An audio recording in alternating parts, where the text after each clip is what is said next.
sedang ada suatu proses transisi energi. Bagaimana PLN bisa berubah yang tadinya itu berbasis pada fossil fuel ke depan nanti berbasis pada energi bersih.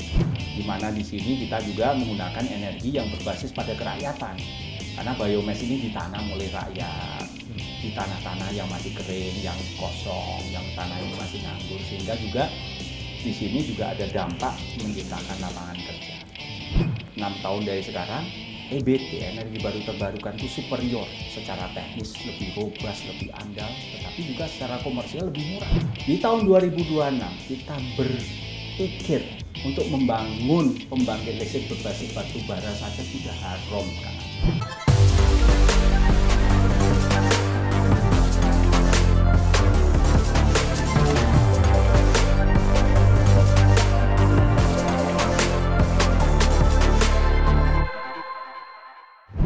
Pak Darmawan Prasojo, apa kabar Pak? Alhamdulillahirrahmanirrahim, sehat semuanya ya. Alhamdulillah Pak, saya juga sehat. Tapi sebelum jawab, saya izin buka, saya sehari udah di... Wah, saya juga ya, sudah. Kang Ajat ya, ini kebetulan kita sudah PCR. Sudah vaksin lengkap juga. Vaksin udah lengkap, dan PCR-nya hasilnya negatif, jadi aman nih kita aman. ya. Kita Insya Allah aman. Insya Allah aman ya. Nah, gimana ngejawab? Asik jadi dirut? Tantangannya luar biasa. Itu yang bikin tantangannya luar biasa. Tetapi bahwa kalau almarhum ayah saya itu selalu memberi pesan bahwa setiap tantangan itu harus dihadapi sebagai romantisme perjuangan. Kira-kira begitulah ya. Jadi tantangan ini ya, kita urai satu persatu. Oke, sebelum masuk ngebahas urai satu persatu, saya mau yang ringan-ringan dulu ini. Karena begitu Darmawan Prasojo, banyak yang mengira saya panggilnya Mas Darmo aja ya. Monggo. Mas Darmo ini tapi ada monggo dipanggil Mas Darmo, tapi jangan dibalik ya, Kang Ajat ya. Enggak. Oh, masih seger, masa Mas Modar. Kan ada Prasojonya ini nih, kan kita selama ini kenalnya Imam B. Prasojo gitu kan, sosiolog terkemuka dari UI. Ada hubungan kerabat, adik kakak atau? Saya pengagum Mas Imam Prasojo. Serius? Orang yang sangat futuristik, visinya luar biasa dan cerdas sekali. Jadi kalau dibanding dengan Imam, nobody lah, gitulah, kira-kira begitu.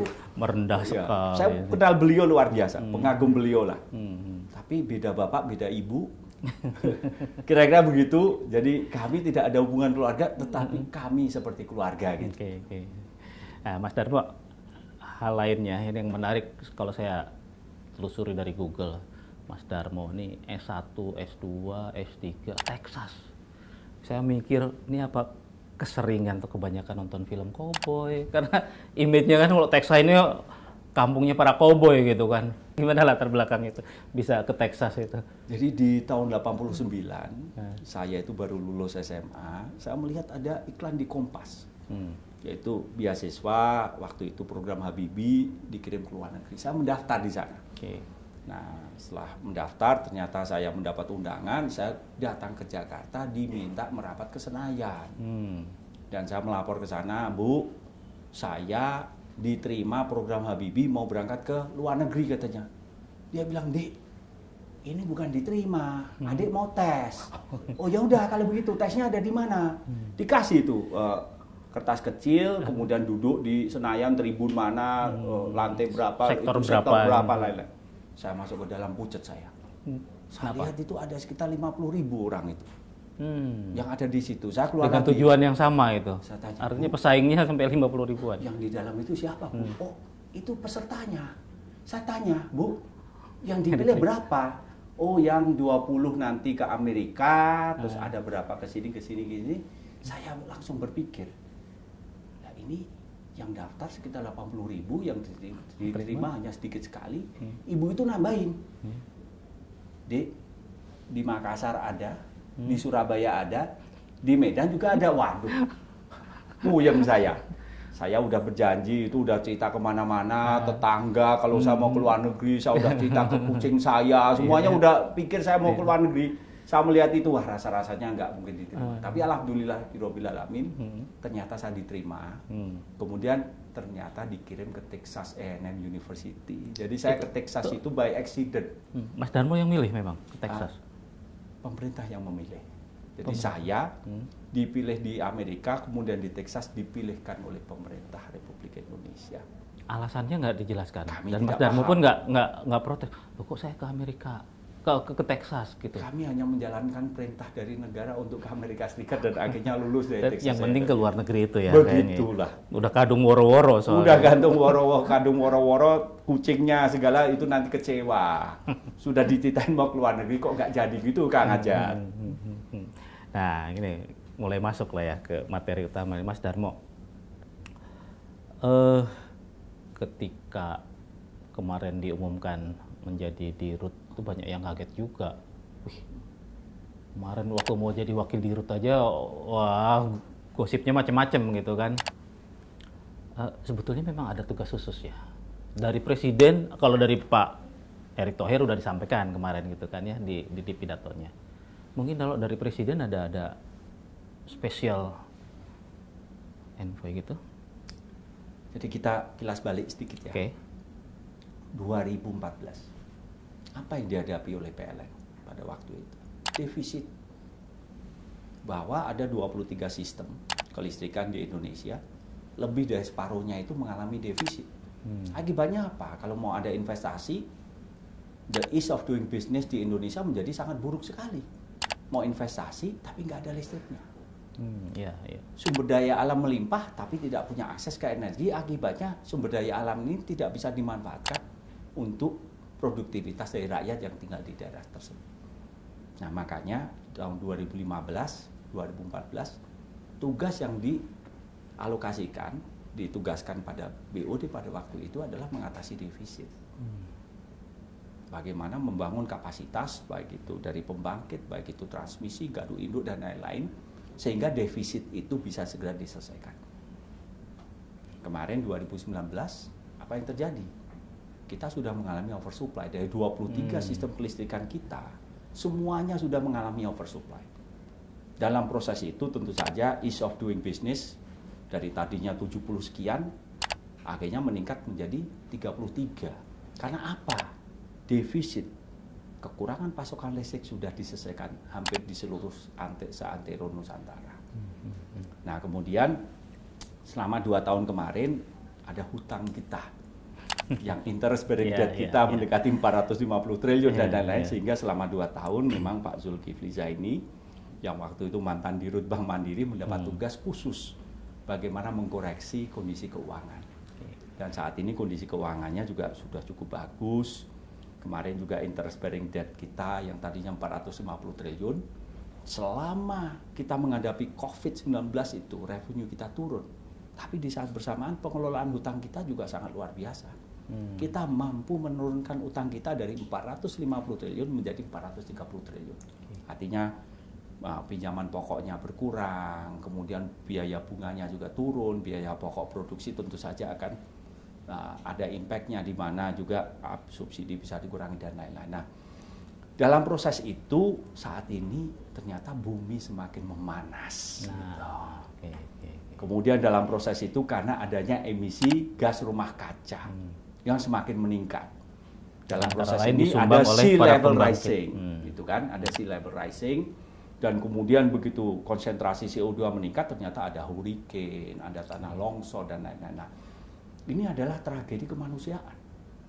Dalam proses ini, dunia sudah melontarkan we have to reclaim our right to survive.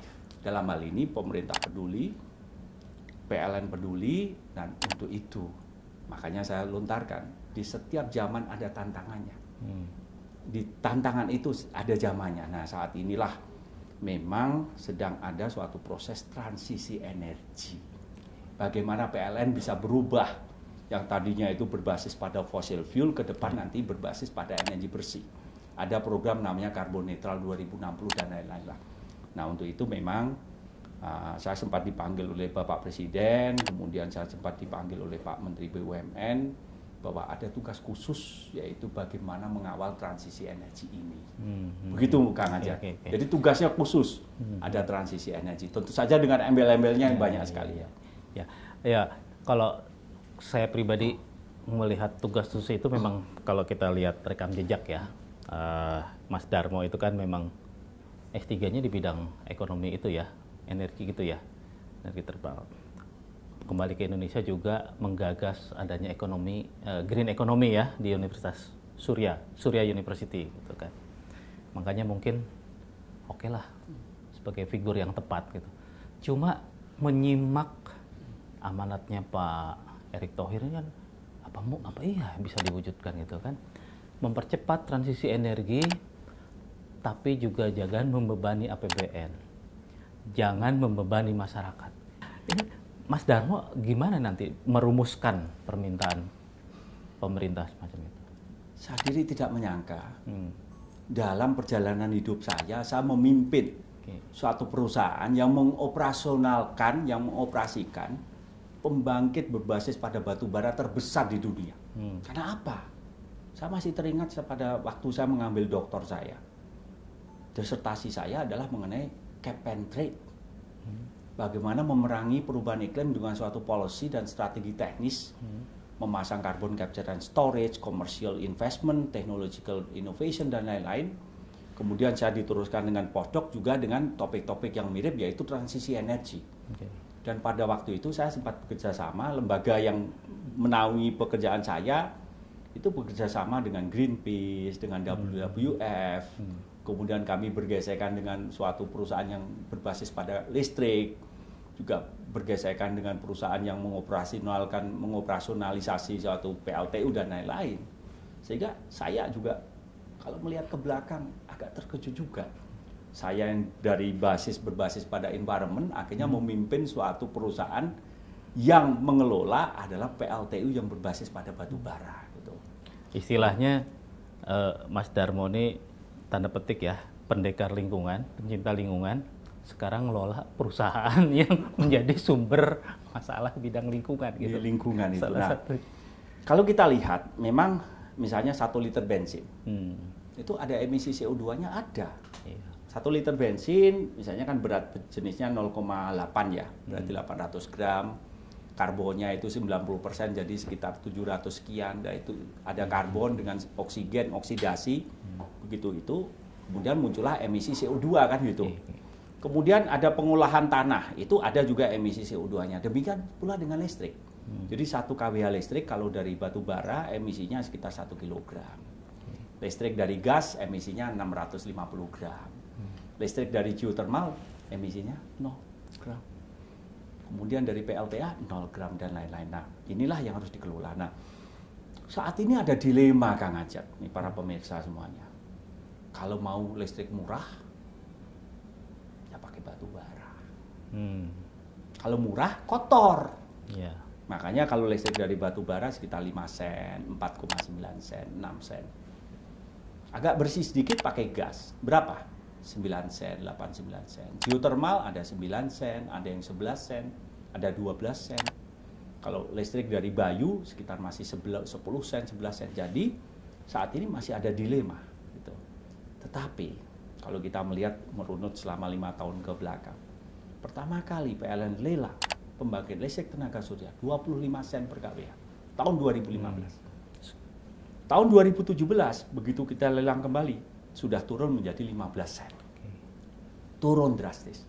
Tahun lalu kita melelang PLTS Apung di Masdar dengan Masdar kita di Cirata udah turun menjadi 5,8 sen. Terakhir kita lelang lagi turun menjadi 3,8 sen. Artinya apa? Peradaban manusia berinovasi. Jadi PLTS pun semakin turun. Kemudian dari tenaga bayu, tadinya 11 sen, kita kemarin market sounding sudah turun menjadi sekitar 7-8 sen.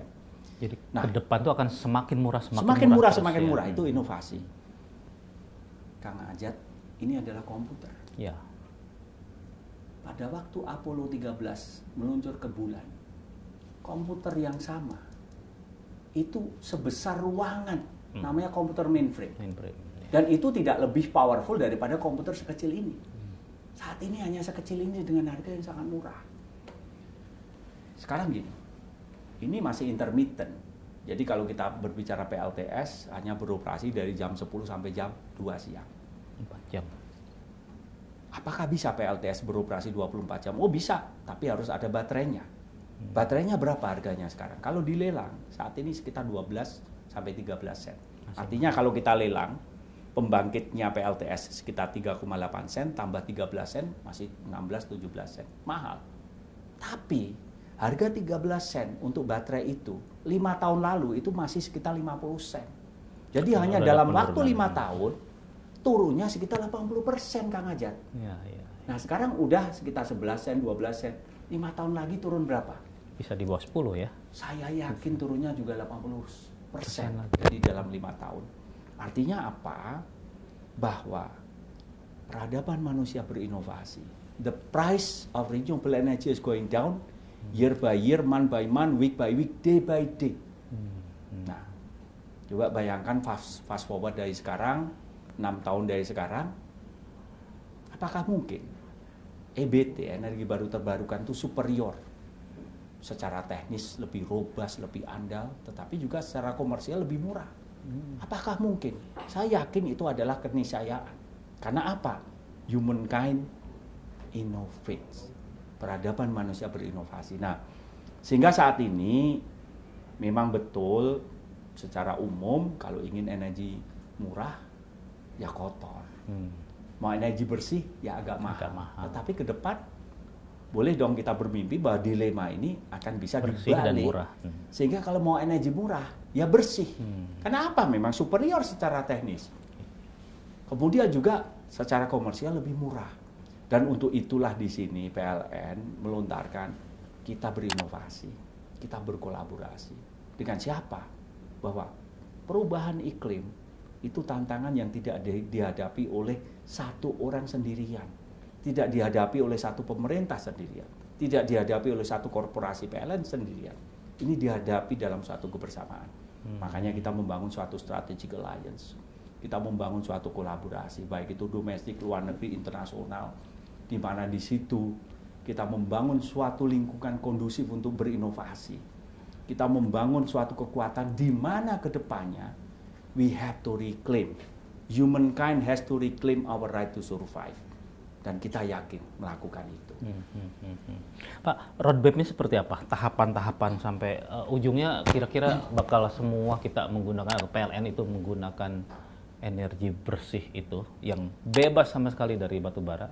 Jadi saat ini size dari electricity kita ya, itu 250 terawatt-hour. Udah bukan kilo per tahun. Pertumbuhan sekitar 4,5 sampai 5% per tahun. Jadi kalau kita compounded growth di tahun 2060 jadi berapa? Kira-kira sekitar 5 sampai 6 kali lipat. 30 kali lipat. Jadi sekitar 1.800 terawatt-hour di tahun 2060. Saat ini 250 TWh. Artinya akan ada penambahan produksi listrik untuk memenuhi demand tersebut yaitu sekitar 1.500 TWh. Bagaimana kita memproduksi 1.500 TWh ini? Boleh dong kita bermimpi bahwa ke depan ini jangka panjangnya adalah di tahun 2060 semua emisi karbon kita sudah mendekati 0. Makanya ada program yaitu emisi karbon netral di tahun 2060. Nah, ini proses jangka panjang. Jangka pendeknya seperti apa? Nah, kemarin kita sudah merilis namanya RUPTL, Rencana Usaha Penyediaan Tenaga Listrik.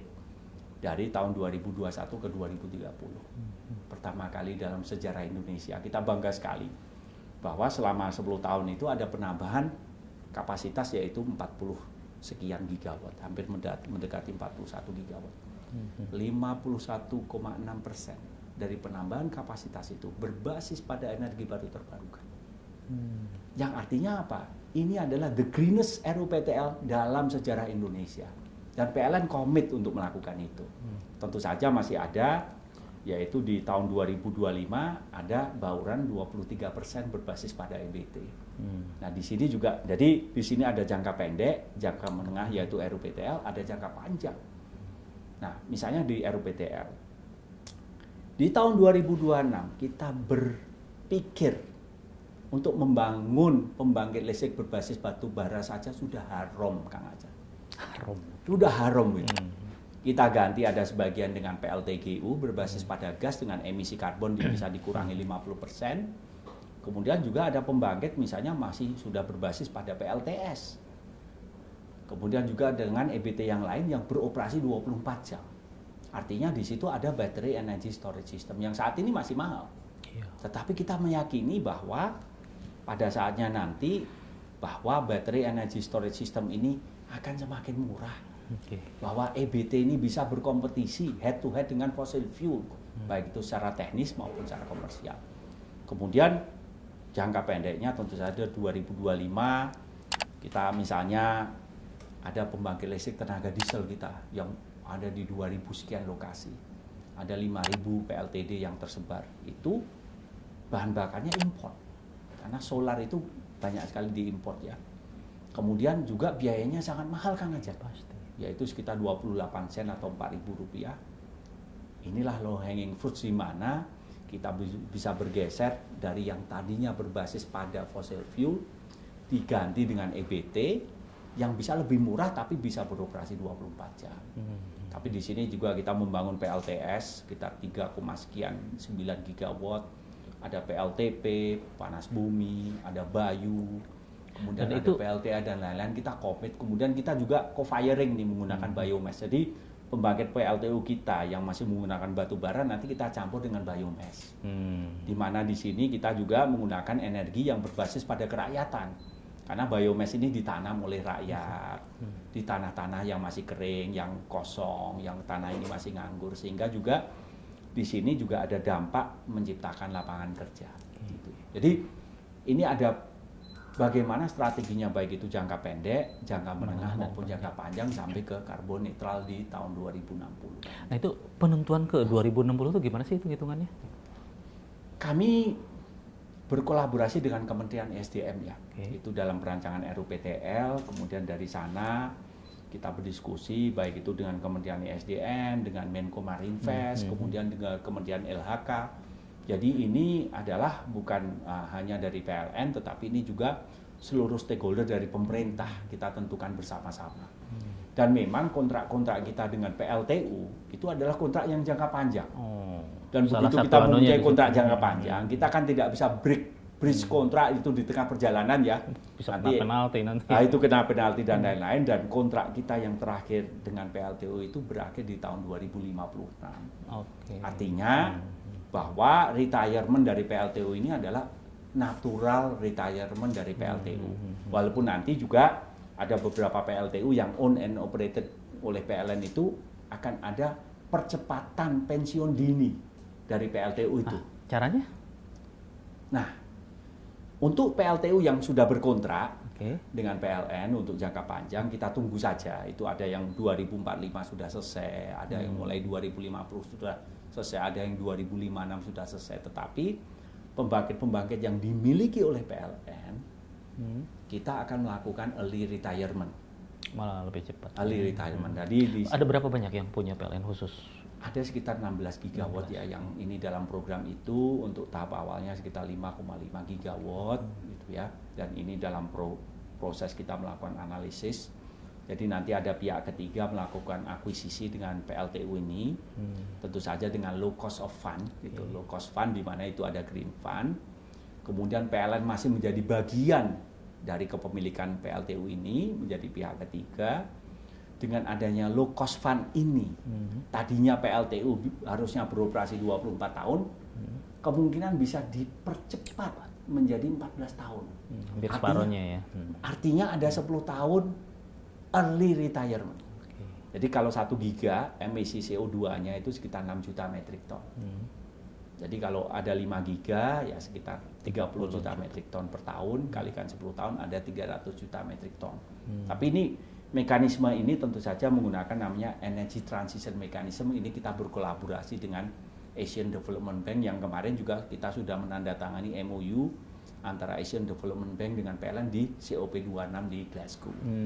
Jadi ini suatu kolaborasi bukan lagi domestik tetapi juga kekuatan internasional. Multinasional. Dan ini sudah sesuai juga dengan arahan dari Bapak Presiden, arahan dari Pak Erick Thohir sebagai Menteri BUMN dan juga dari Pak Menteri ESDM Pak Arifin Tasrif. Jadi ini suatu program dari pemerintah di mana PLN dalam hal ini melaksanakan ini dengan sangat disiplin. Oke. Nah, Mas Darmo kan tadi di awal menjelaskan 2 tahun kemarin fokus direksi Pertamina selain memang menyiapkan strategi transisi, bagaimana membenahi sisi finansialnya gitu kan. Meskipun berhasil tapi kan sebetulnya sisanya masih gede banget itu kan, 400-an sekian. Nah, ketika Mas Darmo fokus mendorong atau mempercepat transisi, bagaimana dengan utang itu? Nah, utang ya? Ya. Kalau kita melihat merunut ke belakang, ada namanya FTP 1, Fast Track Program 1, itu 10 gigawatt. Kemudian diteruskan dengan FTP 2, yaitu 17 gigawatt. Nah, PLN mendapat tugas dari pemerintah untuk membangun baik itu pembangkit, baik itu transmisi, baik itu gardu induk, distribusi, dan lain-lain. Kemudian di tahun 2014 akhir, PLN mendapatkan tugas namanya 35 gigawatt. Gitu. Dan di situ ada transmisi, ada distribusi. Nah, di 35 gigawatt ini, dana yang dibutuhkan adalah sekitar 1.200 triliun. 600 sekian itu adalah porsi swasta, 580 sekian triliun itu adalah porsi dari PLN. Gitu. Nah, kenapa ada tugas seperti ini ya? Tadi sudah saya jelaskan bahwa kelistrikan Indonesia pada saat itu mengalami yaitu namanya defisit. Apalagi di tahun 2005 ada FTP 1, ada FTP 2 di sekitar 2009-2010. Nah, dalam proses ada FTP 1, FTP 2, aset PLN meningkat menjadi 1.600 triliun. Kesulitan negara ini dalam mengelola sumber daya alamnya, dalam meningkatkan pertumbuhan ekonominya, ease of doing business ini diselesaikan dengan adanya program-program ini. Yang tadinya defisit, sekarang bisa diselesaikan. Nah, aset PLN juga meningkat. Nah, dalam proses ini 10 gigawatt dari kapasiti 35 gigawatt sudah masuk, akan ada masuk lagi sekitar 18 gigawatt, gardu induk ada 85.000 MVA, ada 24.000 kilometer sirkuit dari transmisi dan lain-lain. Tapi dalam proses itu, kita juga membiayai itu menggunakan hutang. Makanya kemarin di tahun 2019, 2020, 2021 kemarin ada sekitar interest bearing debt kita sekitar 450 triliun. Nah, selama 2 tahun ini Pak Zul dengan kami semuanya bersama-sama mengelola ini dengan cara bagaimana kita melakukan proaktif debt management. Coba bayangkan, selama 2 tahun ini kita juga mengalami penurunan revenue. Kita mengalami COVID-19, demandnya turun dan lain-lain. Tetapi pada saat kita mengalami penurunan revenue itu, di saat bersamaan, kita bahkan mampu menyicil utang kita. Utang kita yang tadinya 450 triliun, kemudian kita petakan hutang mana dengan bunga yang sangat tinggi, kemudian juga akan ada jatuh tempo, kita melakukan refinancing.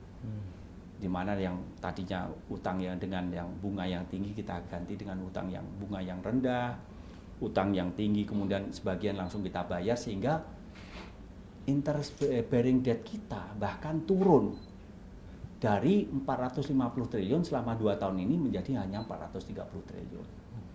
30-an. Sekitar 20 triliun. Nah, dalam proses itu kita menjaga momentum. Jadi selama ini di dalam internal ya kita perbaiki misalnya pengelolaan itu pendanaan di dalam ada namanya cash war room.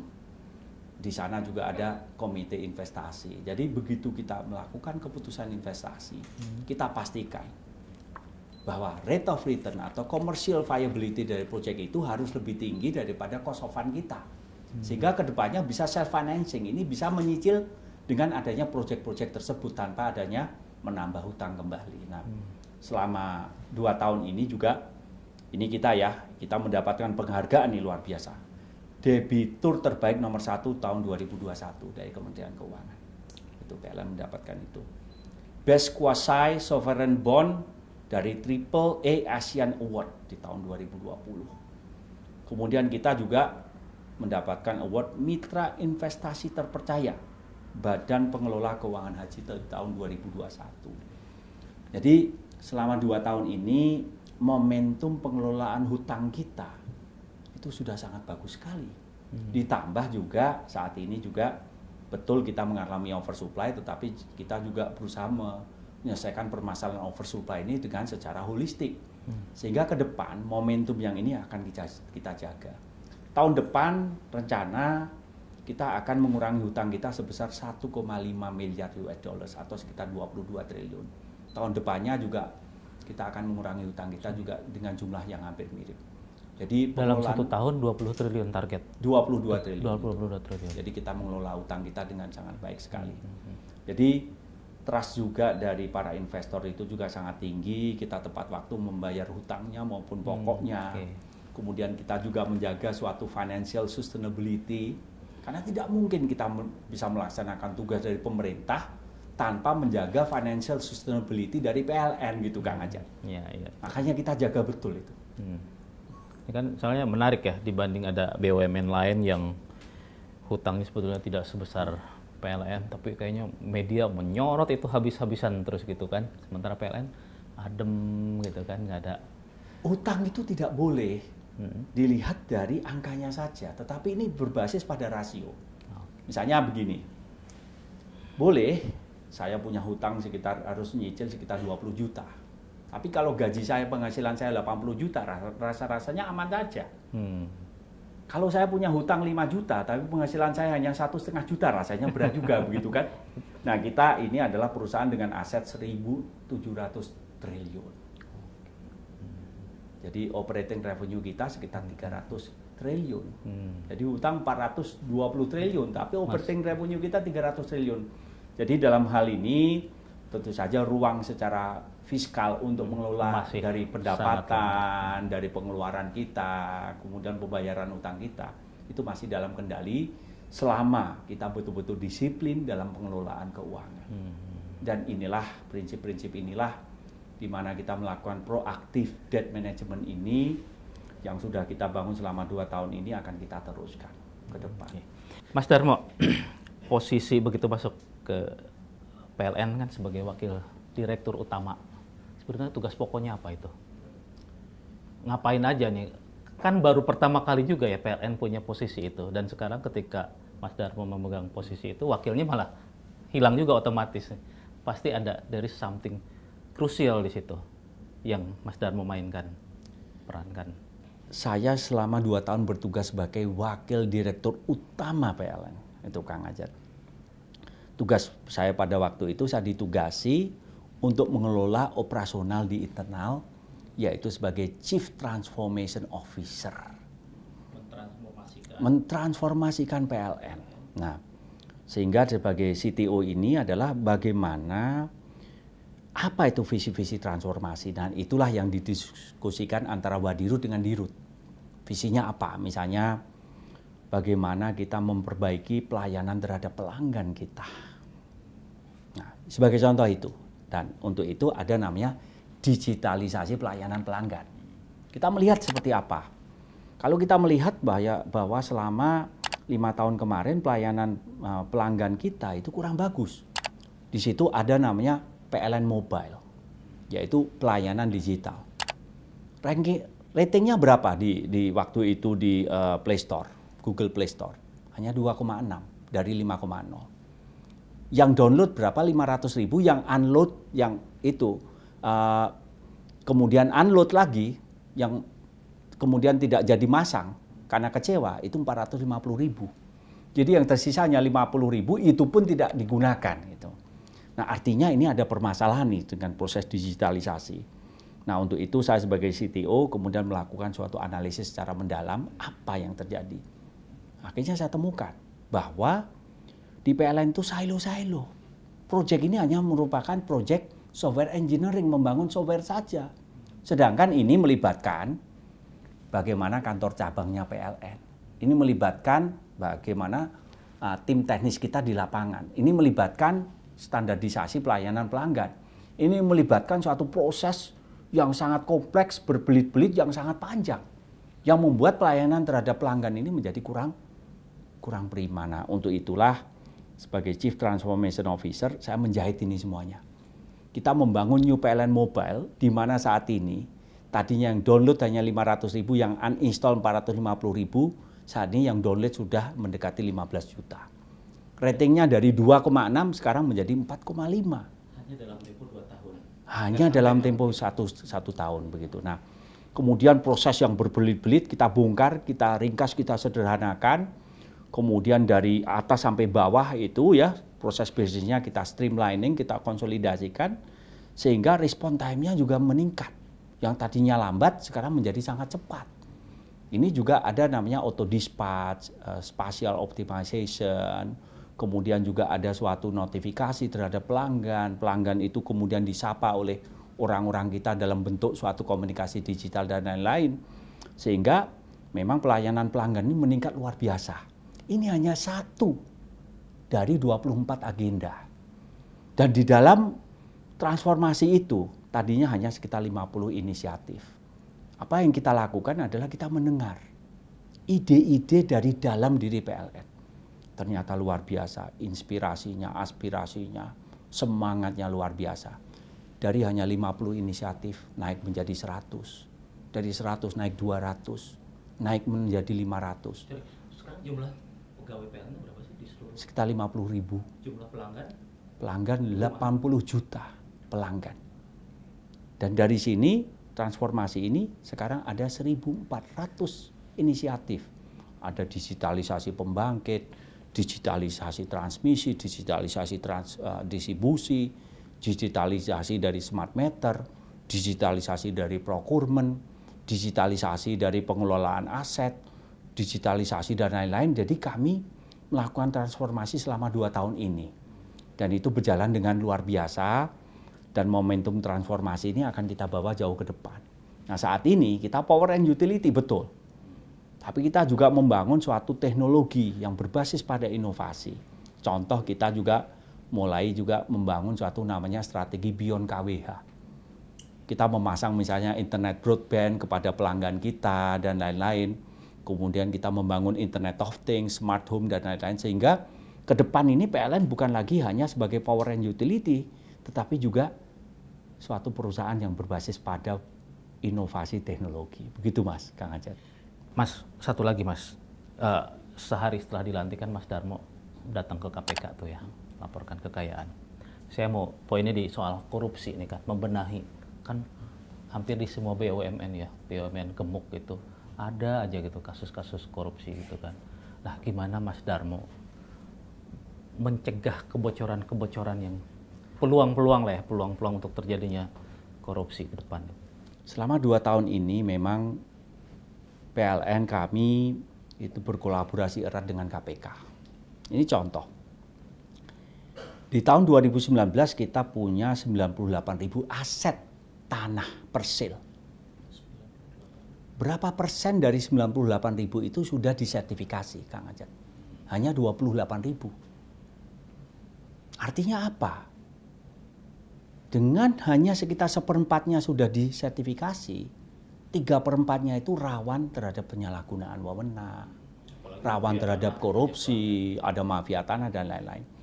Nah, kemudian kami berkolaborasi dengan KPK, kita ingin membangun suatu strategi di mana proses bisnis yang tadinya tidak transparan menjadi transparan, proses yang tidak kredibel menjadi kredibel.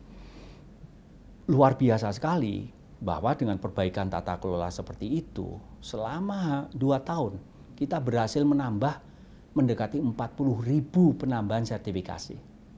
Nah dari sana kemudian kita juga berkolaborasi dengan KPK secara erat bahwa untuk pencegahan korupsi itu harus membangun tata kelola yang tadinya kompleks menjadi sederhana, yang tadinya tidak transparan menjadi transparan, yang tadinya tidak kredibel menjadi kredibel. Nah, untuk itulah ruang untuk adanya korupsi bisa dieliminasi. Nah, kerjasama kami selanjutnya juga kami kolaborasi dengan whistleblowing system yang ada. Kemudian kita juga sudah melakukan kolaborasi juga dengan database yang tergabung. Kemudian sehingga nanti kalau masalah ada misalnya untuk sertifikat tanah dari Pemda, dari kami, kemudian sudah tahu semuanya. Kemudian kita juga membangun suatu sistem birokrasi yang berbasis pada digital. Artinya begitu ada digital, itu mengurangi interaksi antara human to human, nanti berbasis pada proses digital. Ini sebagai contoh ada namanya digital procurement. dengan adanya sistem digital procurement ini, ternyata ini adalah dari salah satu agenda utama dari transformasi.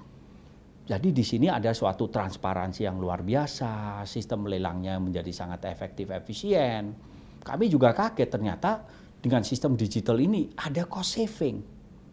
Yang nanti tahun depan itu mendekati 5 triliun per tahun cost savingnya itu. Yang artinya apa? Bahwa kita harus membangun tata kelola yang sangat transparan, yang kredibel, sehingga memang arahan dari KPK adalah, Pak, untuk pencegahan itu beda dengan penindakan. Penindakan itu tindak. Tetapi untuk pencegahan kita harus bekerja keras. Kita harus mempelajari dulu proses bisnisnya seperti apa. Kita harus mempelajari dulu bagaimana tata kelolanya. Dan tata kelola yang berbelit-belit ini harus mampu diubah menjadi tata kelola yang sangat sederhana. Nah, dari sanalah harapan kita ini juga, kita juga sudah menerapkan namanya ISO 37001, yaitu pencegahan korupsi yang ada di PLN ini. Jadi insya Allah lah, bismillahirrahmanirrahim, jadi ke depan bahwa PLN ini jauh lebih ramping, lebih gesit. Kemudian juga kita punya integritas, kita taat asas, kita ada GCG. Dan saya juga arahkan ke anak buah saya, jangan melubangi dinding kapal. Kita harus mendukung betul-betul PLN ini dari luar dan dalam. Kira-kira begitu Kang Ajat. Nah, Mas Darmo, kan ngomongin listrik,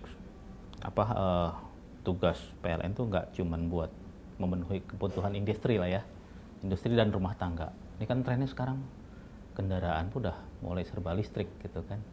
Nah, sejauh mana kesiapan PLN dan mungkin rencana-rencana Mas Darmo dalam rangka mensinkronkan kebutuhan masyarakat terkait transportasi elektrik gitu, Mas? Nah, kita berbicara BBM dulu ya. Okay. BBM. Berapa kebutuhan BBM kita per hari? Minyak kita per hari, Kang Ajat. Sekitar 1,3 sampai 1,4 juta barrel per day. Per hari? Per hari. Boros. Berapa produksi minyak kita per hari? Hanya 700.000 barrel per day. Masih impornya gede. Jadi impornya besar. Nah, fast forward 10 tahun dari sekarang.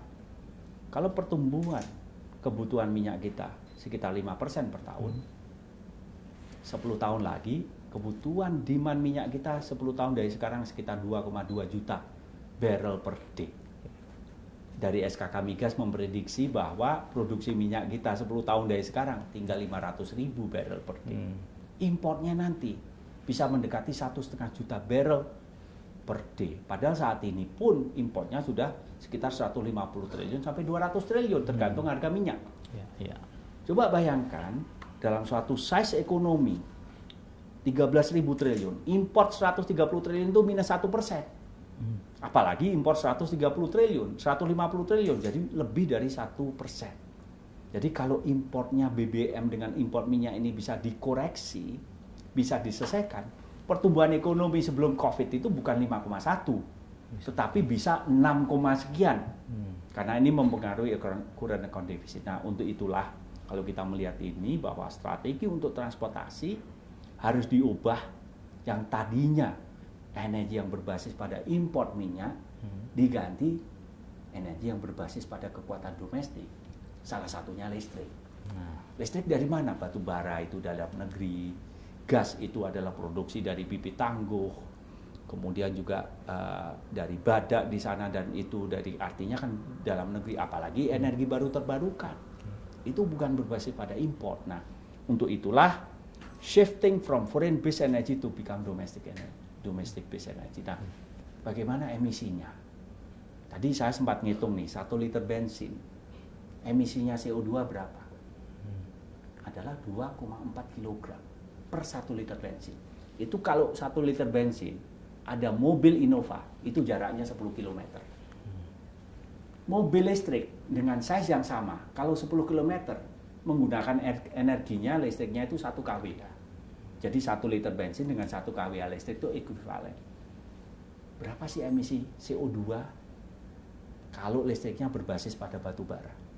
Kalau bensin kan tahu, 2,4 kg. Jadi kalau 1 liter, 1 kWh listrik, emisi kalau listriknya batu bara, 1 kg Kang Ajat.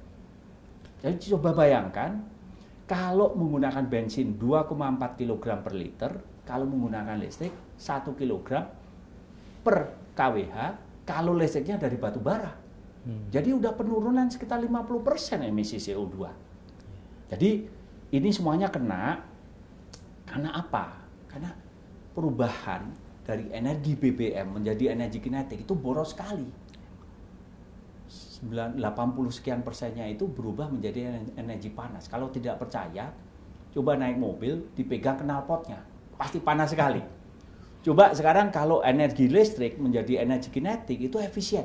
Kalau tidak percaya, coba dicari apakah kipas angin itu punya knalpot, Kang Haji. Iya. Nggak ada knalpotnya, karena itu efisien gitu. Nah, dalam hal ini kita mendukung penuh ini transisi dari transportasi yang tadinya berbasis pada BBM menjadi berbasis pada listrik. Nah, apakah tahu bahwa 85% mobil listrik itu nanti akan menggunakan home charging? Karena sekali ngecas, saya punya mobil listrik itu bisa sampai 380 km, Kang Ajat. Jadi saya sekali ngecas ke kantor hanya 60 km, bolak-balik 120 atau 40 kilo, paling 80 km. Jadi sekali ngecas saya bisa untuk 3 hari. Jadi saya tidak pernah ngecas di SPKLU, tapi cukup di rumah saja udah cukup. Itu berapa lama itu ngecas? Sekitar 5 jam. 5 jam. Dan kita memberikan diskon bagi home charging antara jam 10 sampai jam 6 pagi. 30%. Artinya bayarnya yang biasanya Rp1.500 per kWh hanya Rp1.000 per kWh. Padahal 1 liter bensin adalah 9.000 perak. Ini hanya 1.000 perak saja, jauh lebih murah. Nah, kemudian kita juga cuma harga mobilnya yang masih mahal kali ya? Harga mobilnya, tetapi juga kemarin dari pemerintah nanti ke depannya akan ada tax holiday baik itu PPN, PPH dan lain-lain sehingga harganya nanti bisa bersaing dengan mobil yang berbasis pada BBM. Gitu. Nah, kita juga mendukung SPKLU, kami juga berkolaborasi dengan Pertamina, di mana SPBU Pertamina juga nanti ada chargingnya. Kita juga melakukan franchising, di mana kita kan tidak punya tanah yang strategik nih. Kalau parkir, kalau itu kan SPKLU harus strategik dari kita kerjasama misalnya dengan Starbucks, dengan rumah sakit, dengan kantor-kantor, dengan perbankan. Di mana kita juga membangun SPKLU di daerah-daerah yang memang strategik gitu. Dan ini adalah suatu kolaborasi dalam suasana kebersamaan. Jadi PLN memang membangun itu secara agresif, tetapi juga kita bekerja sama dengan pihak-pihak yang memang mempunyai lokasi-lokasi strategik. Kemudian kita juga membangun suatu sistem home charging yang sangat efisien menggunakan Internet of Things, sehingga langsung tersambung ke server kami. Jadi misalnya saya punya mobil listrik, saya dipasang home charging, itu nanti otomatis PLN yang masak. Kemudian kita sambungkan dengan server kami, kemudian billingnya nanti akan berbeda, yaitu billing yang biasa, tapi khusus untuk home charging itu, kalau malam hari ada namanya diskon. Gitu. Jadi ini dalam suasana kebersamaan, Pak. Keren ya. Cuman mungkin tadi seperti dijelasin Mas Darmo ya, secara teknologi kalau sekarang masih 5 jam mungkin ke depan cukup 2 jam, cukup 1 jam gitu kali ya ngecasnya itu ya. Untuk SPKLU memang kita menggunakan fast charging itu Kang Ajat. Kalau enggak ya karena kan kapasitas chargingnya kan siang hari ya Kang Ajat, jadi mereka butuh cepat. Nanti ke depan itu ada fast charging yang hanya sekitar 2 menit. Khusus untuk motor memang ada namanya baterai swap. Jadi sekali pakai baterai di motor itu sekitar 60-70 kilo. Kalau misalnya coba Gojek atau Grab seperti itu kan bisa sampai 150 kilo, jadi butuh namanya baterai swap. Kalau di charging terlalu lama. Sedangkan untuk mobil memang kami kalau ngecas di malam hari ya tidak perlu terlalu cepat-cepat amat juga. Dan itu adalah slow charging, itu mid charging yang memang murah. Tetapi kalau SPKLU itu chargingnya hanya sekitar 20-30 menit dan bahkan ada yang sudah mencapai 5 menit sudah penuh. Dan itu semuanya akan kami sediakan di masa depan. Mas Darmo, itu kalau dalam bayangan Mas Darmo, kapan kira-kira semua itu akan mulai memasyarakat ya? Kalau sekarang kan boleh dibilang ya mobil listrik masih dipegang atau dimiliki oleh orang-orang tertentu ya. Sekali berdirut gitu kan, Ketua MPR, Mas Bamsud gitu kan. Kita melihat pricing ya. Saya membeli mobil listrik, kita tidak perlu nyebut merek. Itu 670 juta. Made in mana? Kok murah? Itu dari drama-drama Korea gitu ya. Oke. Nah, tapi mobil itu sekelas dengan Toyota Altis atau Honda Civic. Sizingnya itu sama dengan itu. Yang kalau saya beli Honda Altis, ya paling 480 juta. Tapi saya membayar 670 juta. Artinya masih mahal. Nah, ke depan seperti apa, ini sudah diputuskan pemerintah akan ada tax incentive. PPN, ada PPH, biaya balik namanya juga sudah dibebaskan oleh pemerintah provinsi dan lain-lain. Sehingga ke depan juga harganya akan jauh lebih murah, itu pertama. Kedua juga, kalau kita melihat kemarin ada pameran mobil, kalau kita datang ke sana mulai muncul segmen-segmen mobil listrik yang kelasnya hanya 120 juta, 150 juta, bahkan ada yang di bawah 100 juta. Artinya apa? Bahwa kemarin itu masih dalam bentuk infansi, masih bayi. Tapi ternyata di Cina, kemudian di Jerman, di Eropa, ini perkembangannya sangat pesat sekali. Artinya apa? Ke depan kita melihat bahwa kalau kita melihat mobil apa sih yang paling laku, ya kelasnya sekitar 170 juta, 200 juta. Bukan yang kelas 450 atau 500. Nah, ke depan kami melihat bahwa pangsa mobil listrik sudah bisa merambah dengan kelas yang 100 juta, 150 juta, 200 juta, apalagi ditambah nanti insentif dari pemerintah. Tentu saja ini masuk ke sweet spot, segmen di mana masyarakat akan membeli ini seperti kacang goreng. Nah, selama itu belum terjadi, memang mobil listrik ini menjadi suatu barang seakan-akan barang mewah. Gitu. Dan sehingga ini berproses. Tetapi kalau melihat pameran mobil yang kemarin, sudah muncul nih merek-merekan itu. Sudah mulai mengeluarkan di mana itu kelasnya sudah mulai lebih kecil, kelasnya juga jauh lebih murah, di mana ada mass production, di mana juga skala ekonominya itu bisa langsung diatasi dengan skala penjualan yang lebih besar lagi sehingga harganya lebih murah. Ditambah kebijakan dari presiden, kebijakan dari pemerintah bahwa mengubah energi yang berbasis pada impor diubah menjadi energi yang berbasis pada domestik, di saat yang bersamaan juga mengurangi emisi CO2 dan lain-lain, dan juga membangun kapasitas nasional. Ini menjadi suatu kebijakan yang holistik, sehingga harapan kita juga ini akan berjalan jauh lebih cepat daripada yang kita perkirakan, gitu Mas Kang Ajeng. Bisa 5 tahun ke depan sudah mulai makin ramai kali ya. Ramai sekali. Mas Darmo, saya mau kembali ke personal Mas Darmo.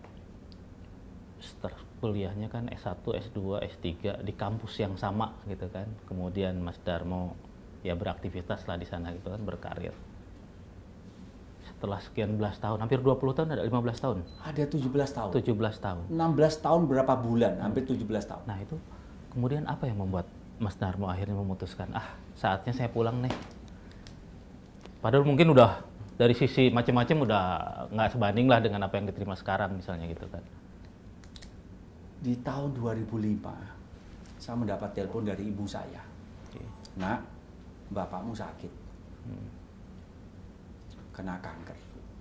Saya diminta telepon harian karena diperkirakan usia bapak saya tidak lebih dari sebulan. Jadi tiap hari saya telepon. Nah, sebelum bapak saya meninggal, beliau memberikan suatu wejangan. Le, kowe golek ilmu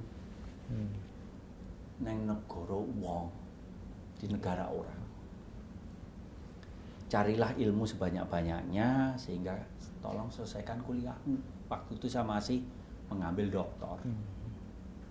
Ya alhamdulillah dengan pesan wasiat seperti itu, dengan tantangan luar biasa, saya tetap disiplin menjalankan amanah dari almarhum bapak saya untuk agar selesai. Tapi juga diminta untuk bekerja di sana, mencari pengalaman. Nah, untuk itulah saya mengambil postdoc dan lain-lain.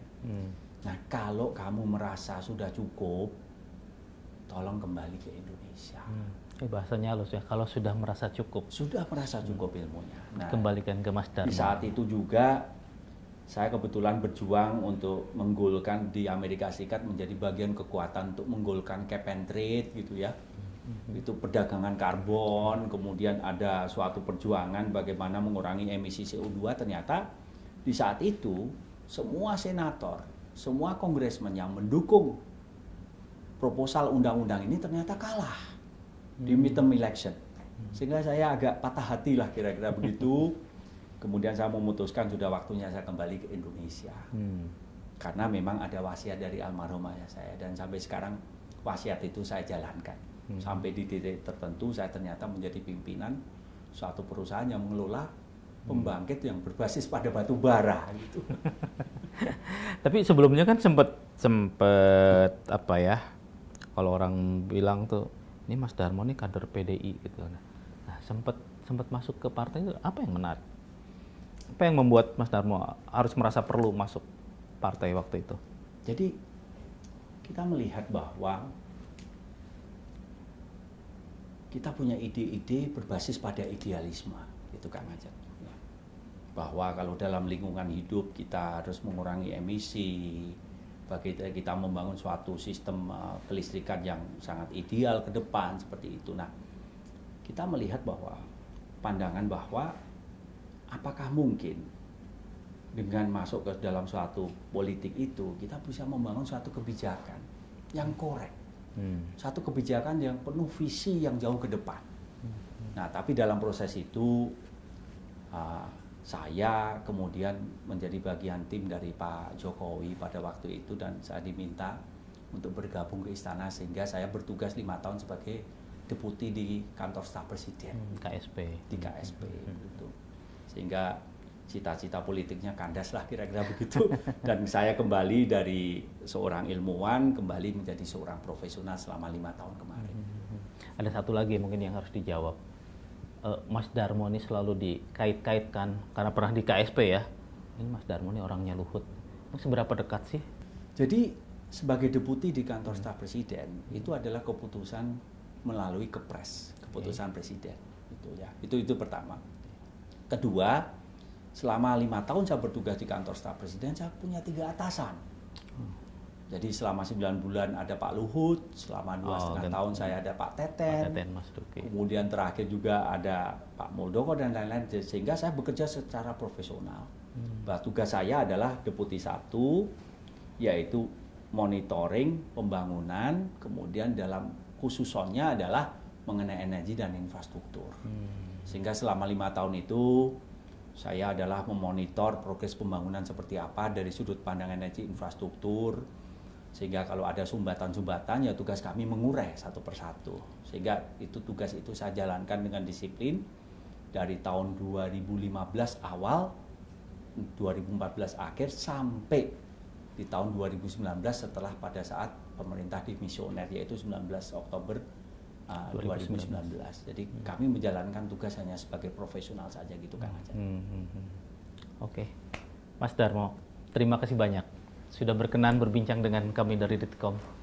Semoga apa yang dipaparkan Mas Darmo benar-benar dapat direalisasikan sesuai dengan visi dan visi tentunya pemerintah ya, Pak Jokowi, dan dengan segala kompetensi, kredibilitas Mas Darmo, insya Allah lah ya.